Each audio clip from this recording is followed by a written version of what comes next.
eu sou a Mônica Gardelli e aqui é a nossa sala de professores online. Hoje a nossa live é com a professora Karina Stefanin.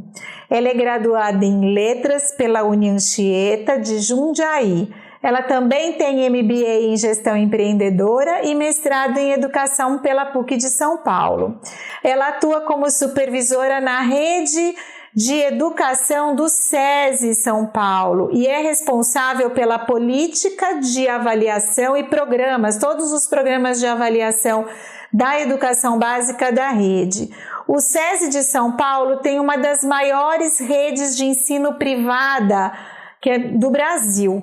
Ela é composta por 144 escolas e está em 112 municípios no estado de São Paulo. Karina, então assim, a gente queria saber, primeiro, qual foi o impacto, né? Porque foi uma surpresa logo em março, aí fala assim, bom gente, nós vamos ter que parar. O SESI está em 112 municípios, então assim, as orientações dos municípios eram diferentes, né? Apesar de estar no estado todo, então tinha ali, vocês também tiveram que enfrentar as legislações e as decisões municipais. Então, conta pra gente qual foi o impacto da pandemia quando começou e aí, enfim, as providências que vocês tomaram, Karina. Mônica, boa tarde para todo mundo que está aí com a gente. Acho que nada tinha nos preparado para passar pelo que nós passamos, né? Quando a gente fala de educação, a gente fala muito de interação, de presença, de olhar, né, de observação, de aprender com o outro, de diálogo, e sempre fala sobre isso, também pensando no ensino presencial, né, nesse tete a tete, no olho. Então, acho que foi um desafio grande.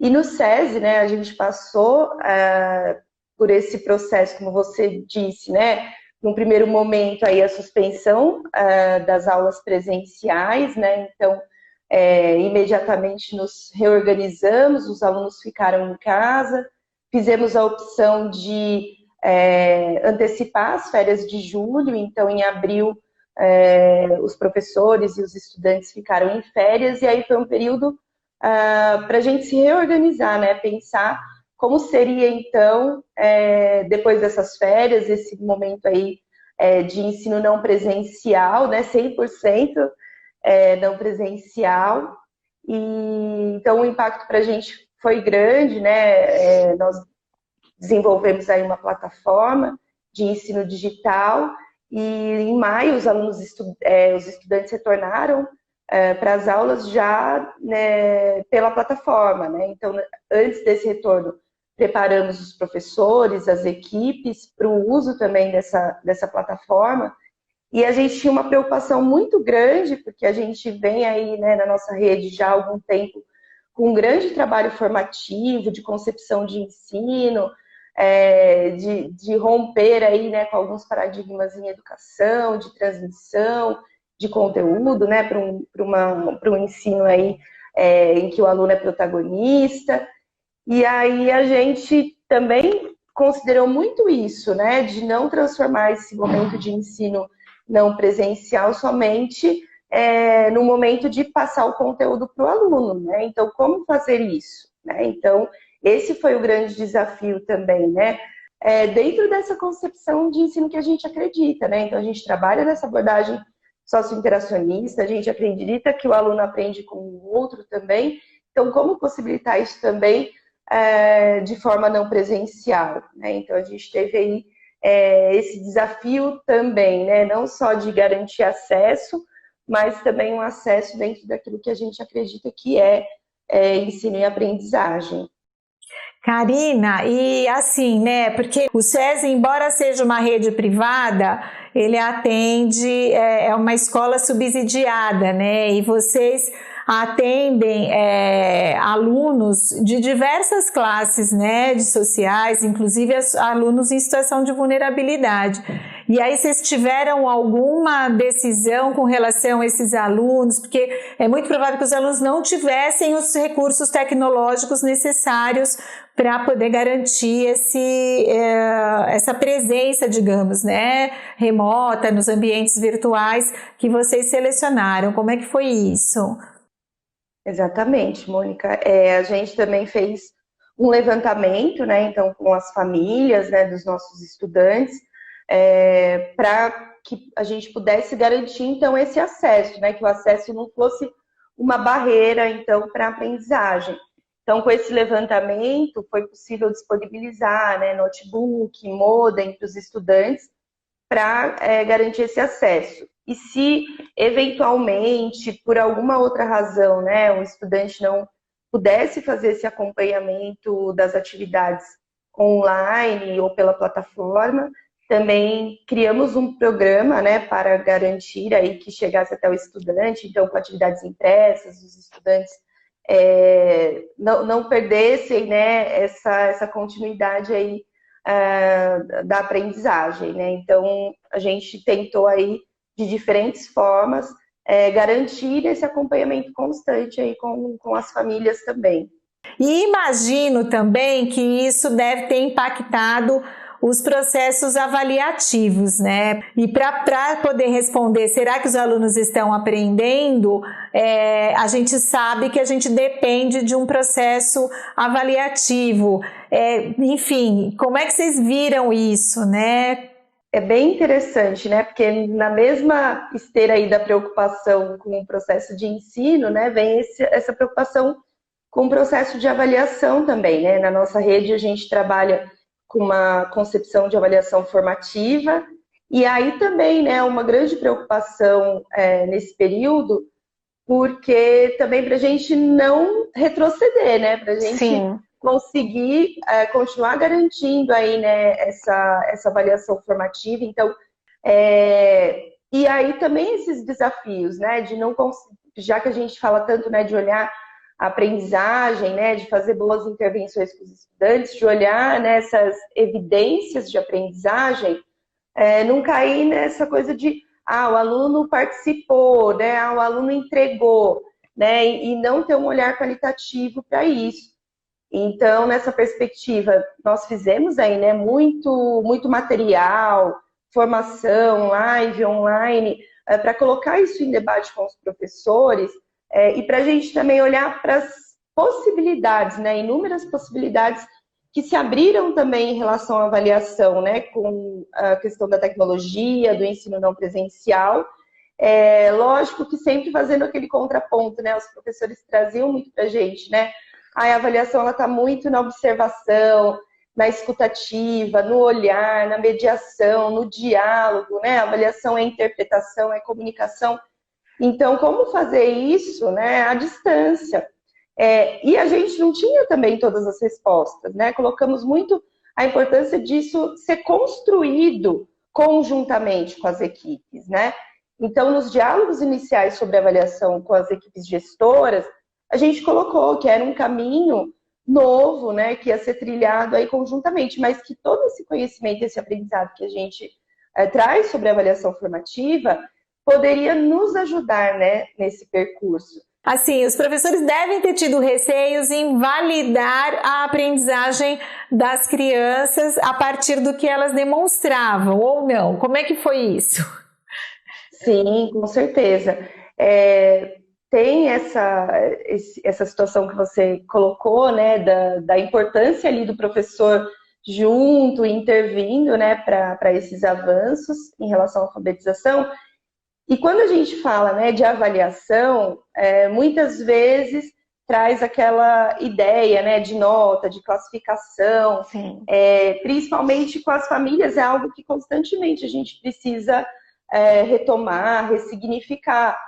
Então, um impacto grande, né? Mas também essa possibilidade de diálogo com a família que se abriu para esclarecer também esse processo de alfabetização cada vez mais, né? Já era algo que a escola vinha fazendo, mas nesse momento muito mais, né? Essa compreensão. E para os próprios estudantes, né? Porque algumas práticas deles, né?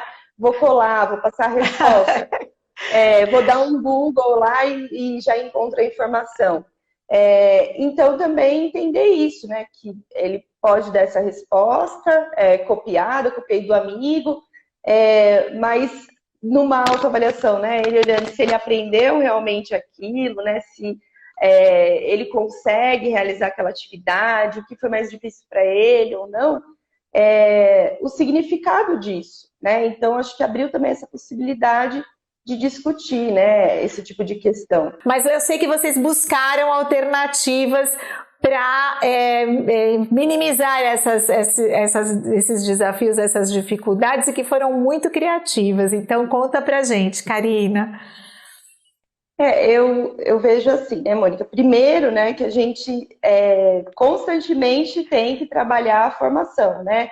Formação continuada, aquele diálogo, especialmente na escola, né? As nossas equipes de coordenadores pedagógicos tiveram muitos momentos, né, com os professores para discutir avaliação, discutir instrumentos, e algo que a gente promoveu, assim, de discussão, né, nas lives que nós fizemos também, foi em relação, então, a essa diversificação de instrumentos. Mas pensando também em instrumentos que possibilitassem uma produção do estudante, uma produção com autoria, né? Entendi. Então, a própria questão, né? Eu quero dar uma prova, ok, não tem problema da prova. A prova pode ser um instrumento muito formativo, né? Dependendo do uso que eu faço dele.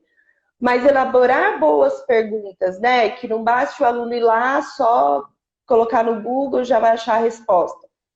A possibilidade, né, de conversar ali sobre o que ele pensou sobre aquilo. Então, li um livro, eu não preciso perguntar, né, quem era a personagem, o que a personagem fez.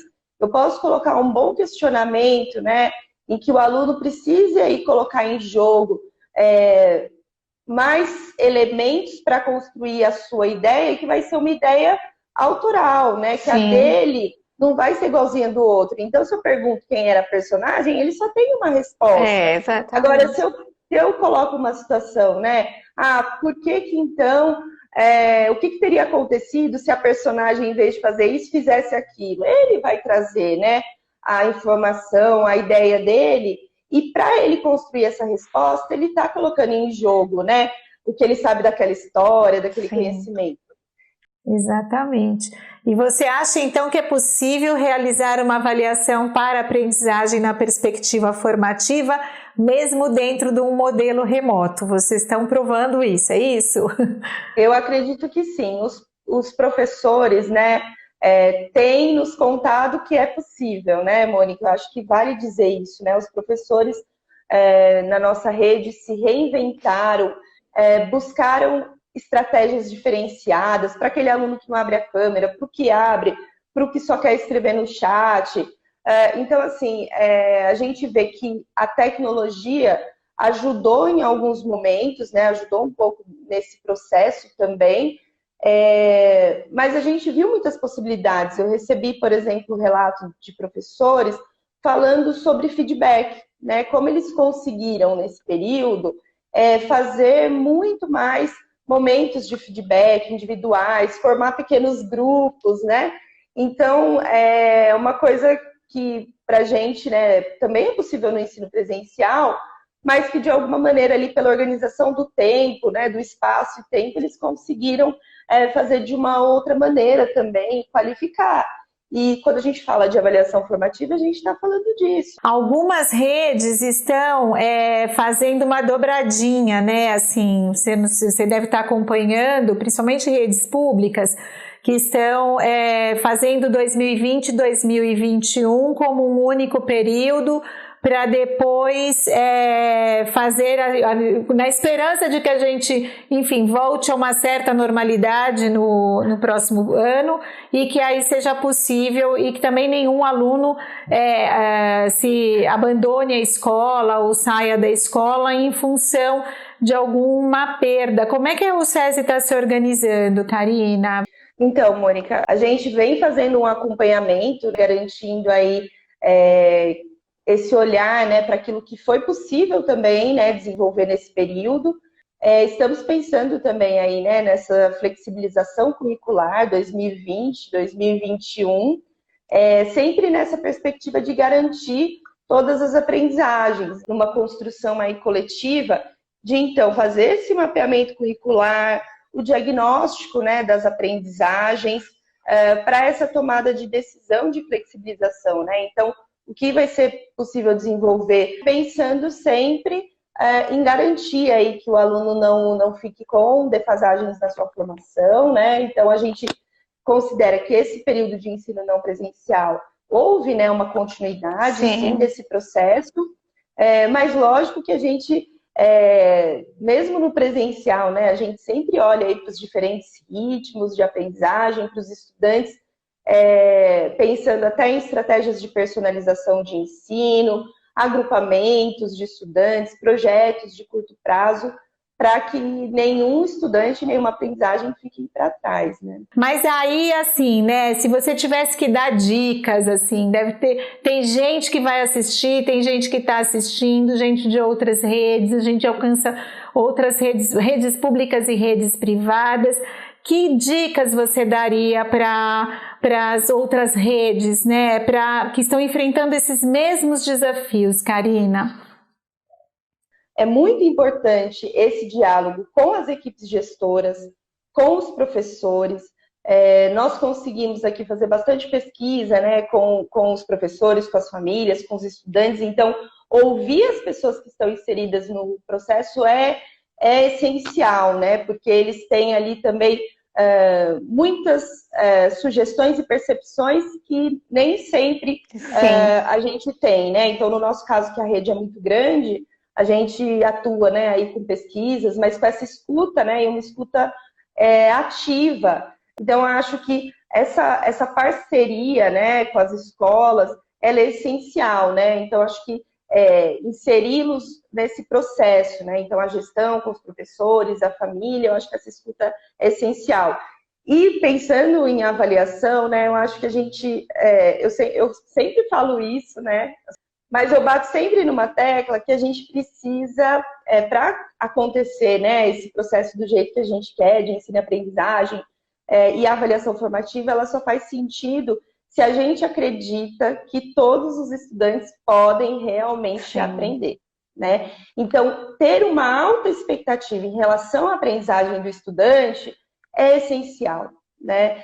Ai, que maravilha, Karina. Acho que esse recado, ele é o mais importante, né? A gente acreditar que todo mundo é capaz e a gente, como professor, tem essa missão, né? De fazer com que ele alcance o melhor potencial que ele pode alcançar e que a gente sabe que todos têm condição, né? Maravilha. Gente, olha, a conversa foi super boa, mas nosso tempo acabou. Queria muito agradecer a Karina de ter dado um pouco do seu tempo e do seu conhecimento. Então, agradeço muito a sua presença, né? E aí, a gente faz um pacto aqui, Karina, que a gente fala, vamos fazer os algoritmos trabalhar a favor da nossa causa. Então, para isso, as pessoas têm que se inscrever no canal e têm que tocar o sininho. Isso é muito blogueiro, mas é o que está funcionando e fazendo o nosso conteúdo chegar a mais pessoas. A gente fala com o Brasil todo e a gente sabe o quanto a nossa educação está precisando de boas experiências e serem inspiradas. Então, querida, muito, muito, muito obrigada, Karina. E espero poder revê-la. Se você quiser mandar um recadinho final. Agradeço, viu, Mônica, pela oportunidade. E também estou à disposição, né? Quem quiser conhecer um pouco mais do nosso trabalho, né? A gente também está com as portas abertas, tá bom? Ai, muito obrigada, gente. É só seguir ela na rede dela também, que ela tem Instagram, e aí vocês vão poder ter o contato dela, tá bom? Obrigada, gente. Um beijo. Beijo, Ká. Tchau. Até. Tchau, tchau.